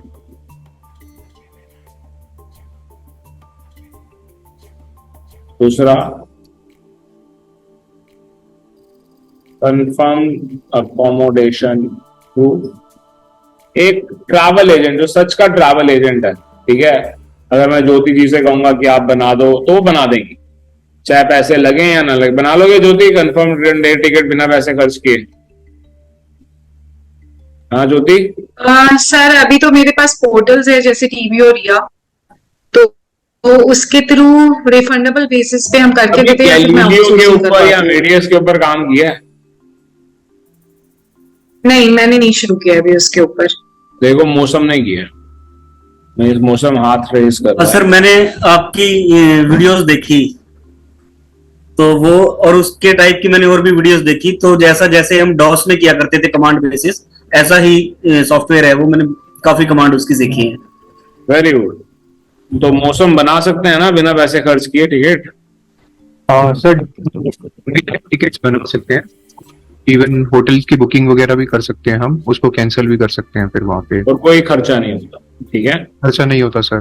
block कर सकते हैं हम ना एडवांस टिकट्स वहां पे। तो ये कैसे होता है ये भी? सर अभी मैंने साउथ अफ्रीका का वीजा करवाया था, and I book the hotels on booking.com through my credit card. What was happened is कि होटल से रिप्लाई आता है, we don't find the information accurate because the person traveling on whose behalf you are booking, you are not the same. तो उन्होंने मेरी 2-3 hotels cancel कर दी थी। आपने गलती भी तो बेसिक वाली गलती की हुई थी। आपको अपने क्रेडिट कार्ड से कभी बुकिंग करनी ही नहीं होती है इंटरनेशनली, या तो वो कॉर्पोरेट कार्ड हो, या फिर आप क्या कहते हैं क्लाइंट का कार्ड यूज कीजिए। पहले तो पूरा अथॉरिटी लेटर दिया जाता था, so that happened because it was your own personal card. अगर या तो आप उसके Yes. साथ अथॉरिटी लेटर भी अटैच कर देते तो वो कैंसिल ना करते। फिर उन्होंने कोई आपको लिंक दिया तो payment- booking.com पे कैसे करें पेमेंट का लिंक? इट वाज कि payment can be done after 15 days। वैसे तो ज्योति मैं आपको एक बात बताता हूँ, जो भी रियल ट्रैवल एजेंट है ना, वो ये booking.com hotel.com से तो बुक करता नहीं है, और करना चाहिए भी नहीं, ठीक है। गॉट इट सर, आप फिर बता भी- रहे हैं। पर फिर यस भी अगर आप करते हो, ठीक है, और जैसे आपने कहा कि booking.com पे कैसे अपलोड करेंगे, जब आप कोई बुकिंग करते हो तो इनों के नंबर्स भी आ जाते हैं उसके ऊपर, इनकी आईडी भी आ जाती है, कॉमनली हम ढूंढते हैं तो नहीं आती है। तो आपको एक एक्स्ट्रा स्टेप करके उनको ईमेल लिखनी है कि भाई ये क्या कहते हैं, मेरी सिचुएशन है, मैंने अपने पर्सनल अकाउंट से किया है और ये देखो अथॉरिटी लेटर मैं दे रही हूँ, ये मैं आपको ईमेल कर रही हूँ, kindly confirm it to hotel. Similarly एक जो बढ़िया एजेंट होगा वो होटल को भी ईमेल कर देगा कैंसिल होने से पहले। Okay sir, this happened to me first time. पहले भी मैंने किया तो कभी नहीं हुआ, but it happened first time. तो Strictness अब ज्यादा हो गई है, यस ऐसी नहीं होती थी, ठीक है। पहले 10 साल पहले बहुत होती थी, तब तो इतने फीचर्स नहीं थे, फिर नहीं हुई, खत्म हो गई, और अब ज्यादा हो गई है because of the RBI guidelines also, ठीक है। यस बोलो जीवन ज्योत, क्या सवाल है? जैसे सर आपने लास्ट टाइम मैंने जब को आपकी जो वीडियो देखी थी उसमें आपने बोला था कि जो हम होटल में बुकिंग करते हैं, अगर होटल वाले आपसे कुछ एडवांस मांग रहे हैं, थोड़ा बहुत पैसे आपसे, तो वो हमें दे देनी चाहिए और हमेशा ही 5 स्टार होटल को प्रेफरेंस देनी चाहिए, ठीक है। और अभी आपने डिस्कस, अपने आप को अनम्यूट करना है, गलती से मेरे से म्यूट हो गया आप, सॉरी। जी सर, जैसे आपने बोला था कि लास्ट लेक्चर में कि हमें अच्छे होटल्स की बुकिंग करनी चाहिए और जो अगर वो थोड़ा बहुत एडवांस मांगे भी तो उनको देना चाहिए साथ में अपना क्रेडिट कार्ड यूज करके। जैसे अभी आपने मौसम सर से बात करी है कि हमें जीडीएस में गलीलियो और अमीडियस से बुकिंग कर लेनी चाहिए और हमारे पैसे भी नहीं लगेंगे, तो उस केसेस में सर हम कैसे शो करेंगे कि हम जेन्युइन ट्रेवलर हैं उसमें? जीडीएस या एमएडीएस होता ही जेन्युइन ट्रैवल एजेंट के पास, वो ऐसे नहीं सर, नहीं सर, हम वो यूज कर रहे हैं वैसे करना ही नहीं होता उस केस में। जब जीडीएस के थ्रू आपने टिकट बनाई है तो वो कैंसिल होने का चांस ही नहीं है, वो एयरलाइन खुद कैंसिल नहीं करेगी। नहीं sir, hotel booking, hotel booking भी जीडीएस के थ्रू होती है, तो सर उसमें पेमेंट तो लगेगी नहीं इसमें, तो हम दिखाएंगे कैसे एम्बेसी को? की कैसे? जरूरत ही नहीं है। जब आपने होटल कंफर्म कर दिया, एम्बेसी बात करेगी सीधा होटल से, होटल बोलेगा हाँ बिल्कुल बुकिंग है। तो मतलब इट मींस होटल कैंसिल नहीं करेगा इस केस? अगर आपके पास जीडीएस है, अगर किसी भी एजेंसी के पास जीडीएस है, तो वो अपने आप में प्रूवन है कि ये एक रिकॉग्नाइज एजेंसी है। अदरवाइज जीडीएस मिलता ही नहीं है, चाहे वो अमेडियस हो, चाहे गैलीलियो। जी सर, हम दोनों यूज कर रहे हैं, अभी स्टार्ट किया हमने दोनों यूज कर रहे हैं, Medius and आप Galerio। अगर आप देखो अमेडियस के ऊपर भी और गैलीलियो के ऊपर भी होटल बुक हो जाता है, ठीक है। आप उसके थ्रू होटल बुक कीजिए, वो कंफर्मेशन लगाइए, चाहे आप पेमेंट करें या ना करें, वो booking.com से कहीं ज्यादा रिलायबल है। जो उन्होंने कंडीशन दी हुई है कैंसिल करने की, उसके थ्रू कैंसिल करेंगे, उसको भी उल्टा ज्यादा देर वेट करने के बाद करेंगे, ठीक है। booking.com वाले तो फिर भी थोड़ा रिजिड होके चलेंगे। जीडीएस के केस में क्योंकि एजेंट है, जीडीएस यूज कर रहा है, तो ज्यादा रिलैक्सेशन, और आपसे गलती हो जाती है और कैंसिलेशन पीरियड के अंदर होता है तो भी पैसे वापस आ जाता है, because you are following the right network of being a travel agent. बोलो किशन, क्या सवाल है? मैं ये पूछना चाह रहा था, जैसे ग्लेलियो या जीडीएस है, ये इसको लेने के लिए हमें कोई आइटा जैसा कोई टेस्ट देना पड़ता है? मैंने आपकी वीडियो में देखा आइटा वाला कोई टेस्ट नहीं देना पड़ता, हाँ जी जी। और गैलीलियो या मेडियस लेने के लिए कोई भी टेस्ट नहीं देना पड़ता, ये भी मैं आपको बताऊं। तो आपने ऐसा वीडियो में बताया था। आइटा लेने के लिए आपको सर्टिफिकेट चाहिए होता है, जो कि गैलीलियो अच्छा। का भी हो सकता है और अमेडियस का भी हो सकता है, ठीक है। तो ये सॉफ्टवेयर फिर ऐसे डायरेक्ट डाउनलोड? एप्लीकेशन डाउनलोड नहीं होता। अच्छा जी, तो ये इसे किससे लेना पड़ेगा जी हमें? गैलीलियो से लेना पड़ेगा, जो कि इंटरग्लोब है, और अमेडियस से लेना पड़ेगा, जो कि स्पेन की कंपनी है और यहाँ इंडिया में वसंत कुंज में उनका ऑफिस है दिल्ली में। ठीक है, उनसे लेना पड़ेगा और वो आसानी से देंगे नहीं, आसानी से देंगे नहीं। आसानी से देंगे नहीं, वो कंपनी की पूरी डिटेल लेंगे तब देंगे। अदरवाइज जो जेन्युइन ट्रैवल एजेंट होता है उसके पास आके देते हैं कि आप ले लीजिए और कीजिए, टिकट इशू कीजिए, क्योंकि जीडीएस को तब पैसे मिलते हैं जब कोई उसके ऊपर सच में टिकट इशू करता है। वो एजेंट से पैसे नहीं कमाते, वो एयरलाइन पैसे देती है। ठीक है। ठीक है, तो ये इजिली इसे लेने का क्या प्रोसेस है जी? जैसे कोई किसी किसी प्रोसेस नहीं है, आप किसी के पास है, उसका लॉगिन ले लिया जाए, ऐसे बड़ा भी होता है? आसान, वो भी कर सकते हो, वो भी एक सॉल्यूशन जरूर होता है। आप मेरे को व्हाट्सएप कर देना, मेरे पास डॉक्यूमेंट है इसका पीडीएफ, मैं आपको दे दूंगा। आप उससे, उसके अंदर कॉन्टेक्ट डिटेल भी, अमेडियस की भी, गैलीलियो की भी। ठीक ठीक है। है, आप उन्हें फोन करो कि भाई मुझे अमेडियस चाहिए, वो कहेंगे अपनी कंपनी की डिटेल दीजिए ठीक है। और ले लीजिए। कुछ 2-4 आपसे फॉर्म भरवाएंगे, आपकी कंपनी की डिटेल लेंगे, आपको दे देंगे। यानी सिक्योरिटी अमाउंट से? सिक्योरिटी अमाउंट, अगर आप सच के ट्रैवल एजेंट हो तो कुछ भी नहीं, अच्छा अगर नहीं हो तो देंगे ही नहीं। अच्छा। ठीक है, और ये भी बता दूं मैं, अगर आप एजेंट का सिर्फ दिखाते हो अपने आप को, मैं एजेंट हूं, ठीक है, आप बिलीव करते हो आप एजेंट हो और ले भी लेते हो, मिल भी जाता है और इशू नहीं करते हो टिकटें, तो उन्होंने 3 महीने में बंद कर देना। और अगर एक बार बंद कर दिया तो उस कंपनी के नाम पे दोबारा नहीं मिलने का।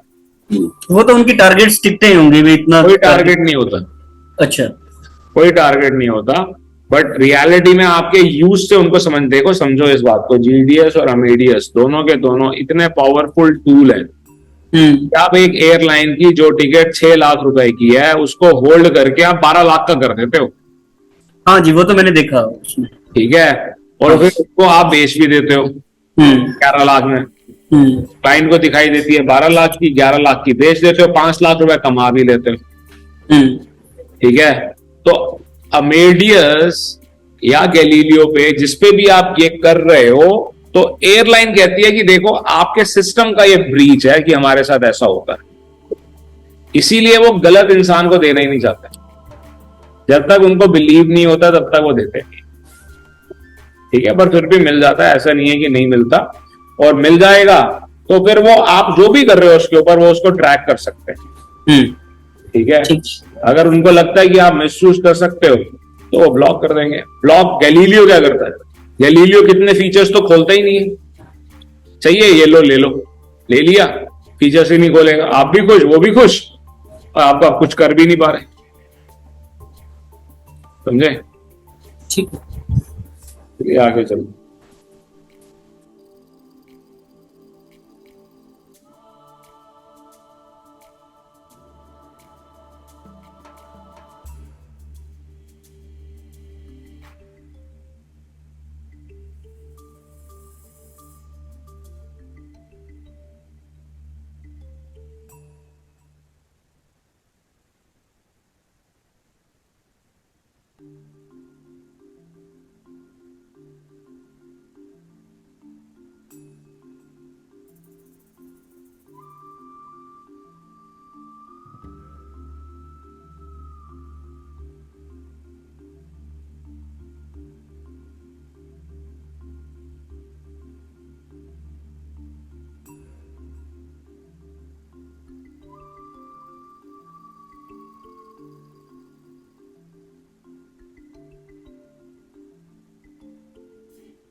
तो ये ट्रैवल डॉक्यूमेंट है, तो एक travel agent can make it at snaps of finger.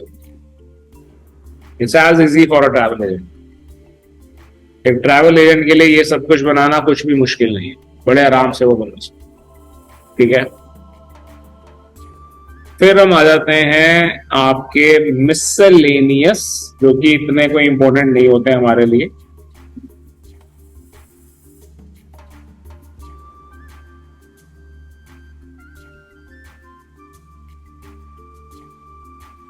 Yellow fever vaccination,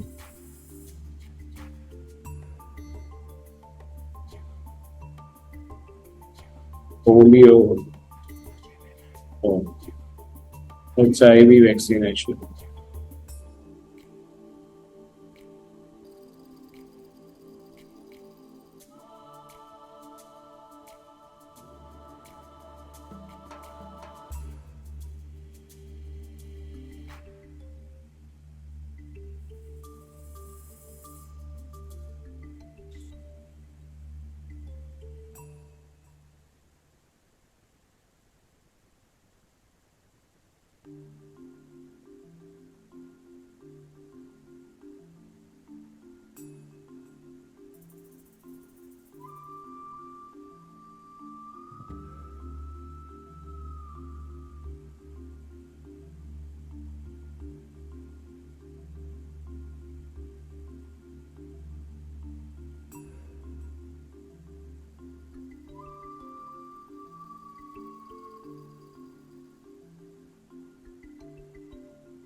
एक बड़ा इंपॉर्टेंट डॉक्यूमेंट हम भूल गए मैंडेटरी के अंदर, विच इज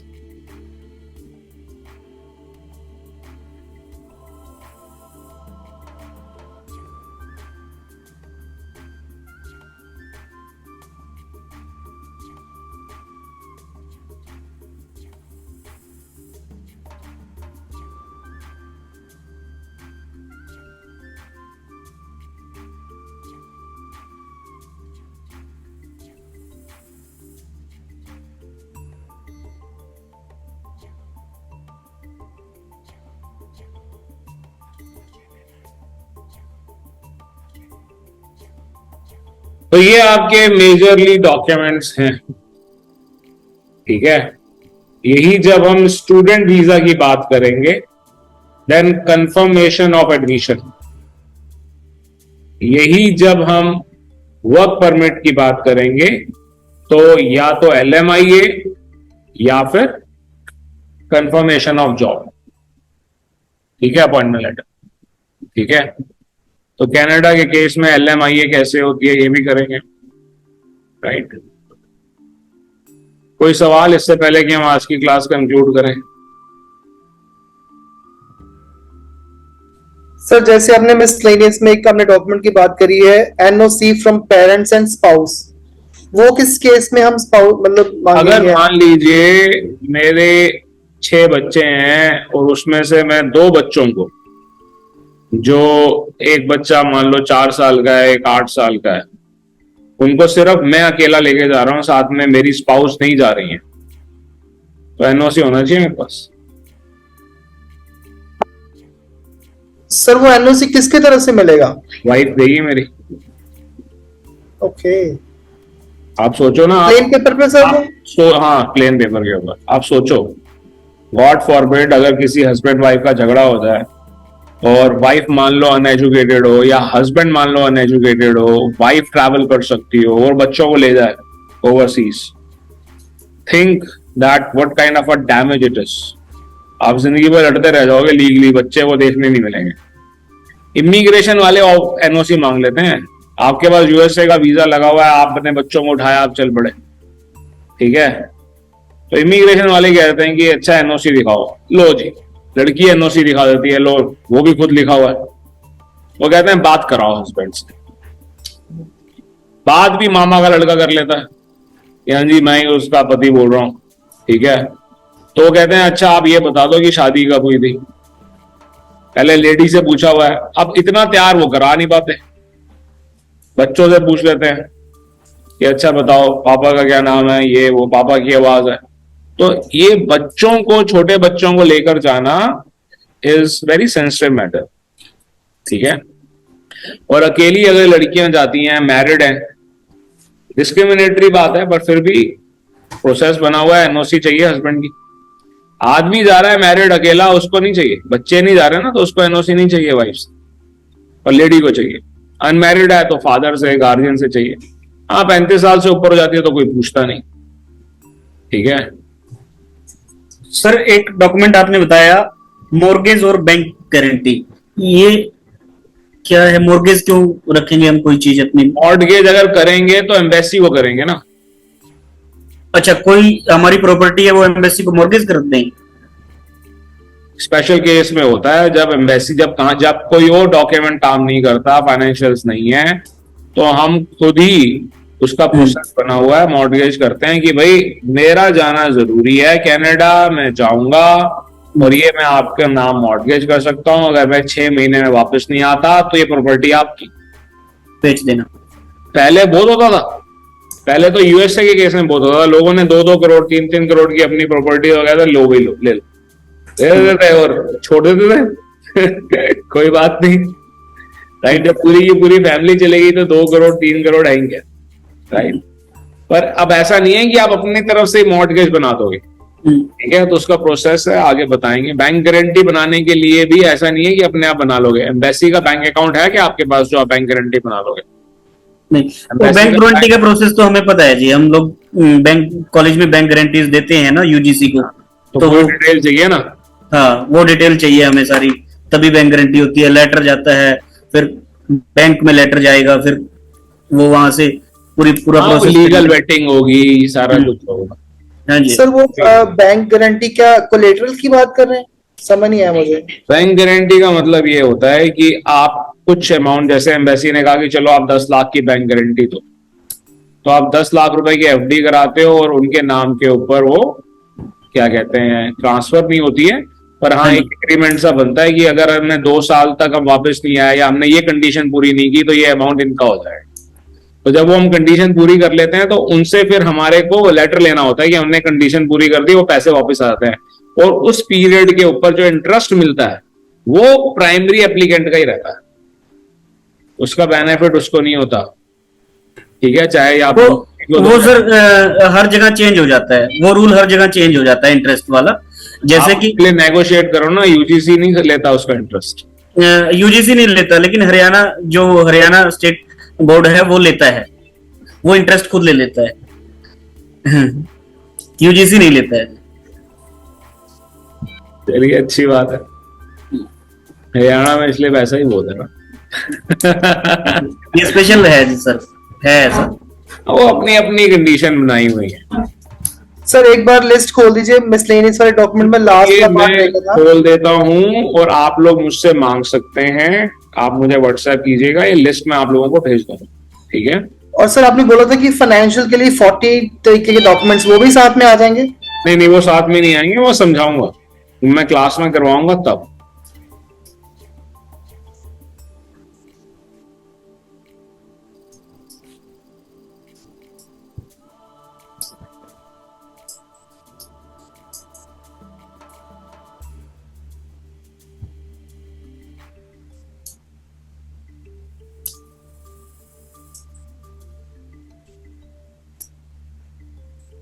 सर लास्ट मेरा क्वेश्चन है, जैसे आपने बोला था कि अगर आप इनकम टैक्स रिटर्न निल भरते हो तो हमारे पास बट सेविंग्स है,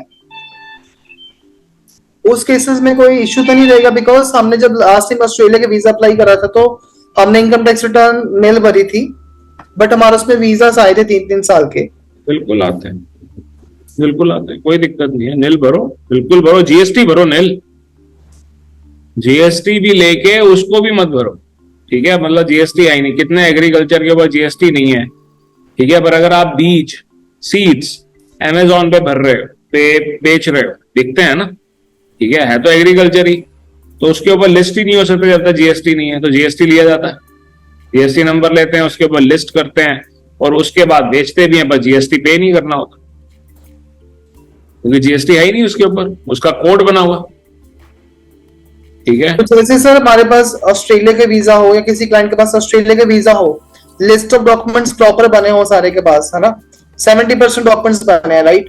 तो उसके बाद हम किन किन कंट्रीज के लिए अप्लाई कर सकते हैं? यूएस कनाडा के लिए अप्लाई कर सकते हैं आराम से? हाँ बिल्कुल कर सकते, किसी भी कंट्री के लिए कर सकते। ठीक है, बहुत अच्छा लगा मुझे आप सब लोगों को पढ़ाकर, सवाल पूछते रहिएगा। ठीक है, व्हाट्सएप पे भी आपको कुछ ऐसा जरूरी लगता है कि पूछा जाए तो जरूर you can ask it and I will be very happy. और विक्रम जी आपसे बड़ा नाराज हूं मैं, आप सवाल ही नहीं पूछते हो, सवाल पूछा करो। और मैं आपको सच बता रहा हूं, अगर आप कंफर्टेबली बैठोगे ना लैपटॉप लेकर अपना टेबल को लेकर, तो आप ज्यादा सवाल पूछ पाओगे, ज्यादा अच्छे से समझ भी पाओगे। ठीक है।